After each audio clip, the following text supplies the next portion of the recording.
wrong. Yeah, please. Yeah, thank you, Mr. President. You repeatedly mentioned last night that Russia's attack on Ukraine was a mistake.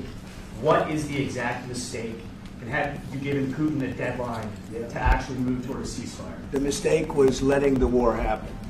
If Biden were competent, and if Zelensky were competent, and I don't know that he is. We had a rough session with this guy over here. He just kept asking for more and more.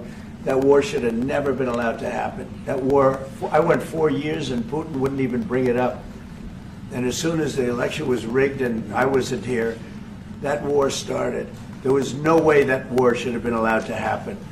And Biden should have stopped it. And you take a look at Putin. I'm not saying anybody's an angel. But I will tell you, I went 4 years and it wasn't even a question. He would never, and I told him, don't do it. You're not going to do it. And it was the apple of his eye, but there was no way that he would have done it. All you had to do is lower oil prices. If you lowered oil prices, Biden kept the prices so high because he made it impossible to get it. If you lowered oil prices, you would have never had the war. But you wouldn't have had it with me anyway. That war would have never happened.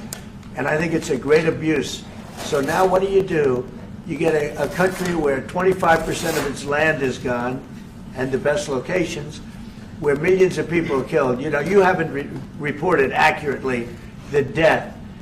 And this was Biden's war, and I'm trying to stop it. And I think we're going to do a good job. I hope we're going to do it. They lose 2,500 young people a week, think on average. Now, they're Russians and they're Ukrainians, but it's 2,000. We don't care. It's like whatever it is. They're not from your country. They're not from mine, but I want to stop it.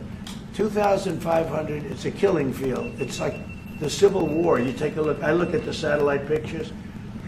This should not be happening in our time, of course.